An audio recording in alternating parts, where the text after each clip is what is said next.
আসসালামু আলাইকুম, স্বাগতম সবাইকে। আজকে তৈরি করব ছোলা মাখা। খুবই হেলদি একটি রেসিপি। ইফতারে যারা ভাজা পোড়া খেতে পছন্দ করেন না তারা এভাবে এই ছোলা মাখাটা বানিয়ে নিতে পারেন। পারফেক্ট একটা রেসিপি। একটু ঝাল ঝাল টক টক এই ছোলা মাখাটা জাস্ট অসাধারণ লাগবে খেতে। চটপটা মুখরোচক কিছু খেতে চাইলে এভাবে ছোলা মাখাটা বানিয়ে নিতে পারেন।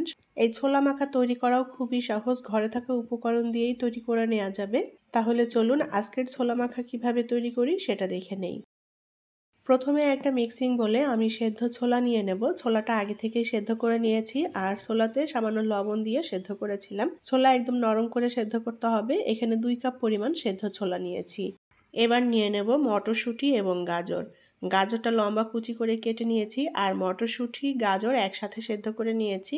গাজর এখানে কাঁচাটাও ব্যবহার করা যাবে। আমি মটরশুঁটির সাথে হালকা সেদ্ধ করে নিলাম, খেতে ভালো লাগবে। এখন এর মধ্যে দিয়ে দেব সেদ্ধ আলু। বড় সাইজের একটা আলু সেদ্ধ করে তারপরে ছোট টুকরো করে কেটে নিয়েছি। বড় সাইজের একটা টমেটো কুচি দিয়ে দেব। এবার দিয়ে দেব শসা কুচি। আমি এখানে বড় সাইজের একটা শসা কুচি করে নিয়েছি। আর দিয়ে দেব পেঁয়াজ কুচি। পেঁয়াজটা একটু মিহি কুচি করে কেটেছি। কাঁচামরিচ দিয়ে দেব। কাঁচামরিচ এখানে 5টা নিয়েছি। টেস্ট অনুযায়ী মরিচ অ্যাড করতে হবে। ধনেপাতা কুচি দিয়ে দেব। এবার দিয়ে দেব লবণ। লবণটা স্বাদ অনুযায়ী অ্যাড করতে হবে। ভাজা জিরার গুঁড়া দিয়ে দেব 1/2 চা চামচের মতো। এখন দিয়ে দেব চাট মশলা। চাট মশলা আমি এখানে 1/2 টেবিল চামচ নিয়েছি। চিলি ফ্লেক্স দিয়ে দেব 1 চা চামচ। তেঁতুলের কাঠ দিয়ে দেব 1 টেবিল চামচের মতো নিয়েছি তেঁতুলের কাঠ।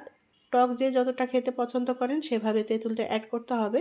এখন দিয়ে দেব টমেটো সস 1/2 টেবিল চামচ পরিমাণ। এখানে 1 ফালি লেবু কেটে নিয়েছি, লেবুর রসটা দিয়ে দেব। লেবুর রসটা দিলে ফ্লেভারটা খুবই ভালো আসবে। আমি এখানে তেঁতুলের টক, টমেটো সস এবং লেবুর রস 3টা ব্যবহার করেছি। এখানে খুব বেশি টক হবে না। টকটা যে যতটা খেতে পছন্দ করেন সেই অনুযায়ী কিন্তু সবকিছু অ্যাড করতে হবে। এখানে আমি 2টা ডিম সেদ্ধ করে নিয়েছি। সেদ্ধ করে ছোট টুকরো করে কেটে নিয়েছি। ডিম এখানে কেউ না দিতে চাইলে ডিম বাদ দিয়েও তৈরি করে নেওয়া যাবে। ডিম দিলে খেতে ভালো লাগে। এখন একটা চামচের সাহায্যে সব কিছু ভালো করে নেড়ে মিলিয়ে নেব। আর মিলিয়ে নিলেই আমাদের ছোলা মাখা তৈরি হয়ে যাবে। এখানে আমি যেসব উপকরণ দিয়েছি সব কিছুই আমি যতটুকু তৈরি করব সেই আন্দাজ মতো করেই ব্যবহার করেছি। এখানে যে যতটা ছোলা মাখা তৈরি করতে চান সব কিছু সেই পরিমাপে নিয়ে নিতে হবে। উল্টে পাল্টে সুন্দর করে মেখে নিতে হবে। যারা ইফতারে ভাজা পোড়া খেতে পছন্দ করেন না তারা এভাবে ছোলাটা মাখিয়ে নিতে পারেন। এটা খুবই হেলদি একটা রেসিপি আর খেতেও অনেক বেশি টেস্টি হয়। সকলেই ভীষণ পছন্দ করবে। একটু টক টক ঝাল ঝাল। সারাদিন রোজা রাখার পর ইফতারিতে এরকম একটা চটপটা মুখরোচক হলে খেতে কিন্তু ভালোই লাগে। এখন এর মধ্যে একটু সরিষার তেল দিয়ে দেব। সরিষার তেলের পরিবর্তে এখানে অলিভ অয়েল ব্যবহার করা যাবে। তেল দিয়ে সুন্দর করে নেড়ে চেড়ে মিলিয়ে নেব। এই ছোলা মাখা বিভিন্নভাবেই তৈরি করা যায়। আমি আজকে যেভাবে তৈরি করলাম এটা খুবই সহজ একটা পদ্ধতি।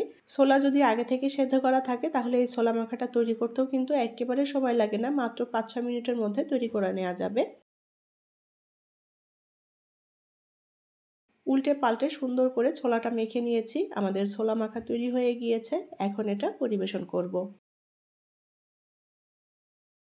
তৈরি হয়ে গেল দারুণ মজাদার এবং হেলদি ছোলা মাখা।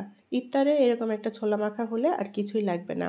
আশা করছি ভালো লেগেছে আমার আজকের এই ছোলা মাখা রেসিপিটি যদি ভালো লাগে লাইক, কমেন্ট এবং শেয়ার করবেন। এখনও যারা চ্যানেলে নতুন, চ্যানেলটি সাবস্ক্রাইব করেনি তারা প্লিজ আমার চ্যানেলটি সাবস্ক্রাইব করে নেবেন এবং পাশে থাকা ছোট্ট বেল আইকনটি প্রেস করে দিবেন। এতে করে আমি যখনই কোনো ভিডিও আপলোড করব সাথে সাথে আপনাদের কাছে নোটিফিকেশনটি পৌঁছে যাবে।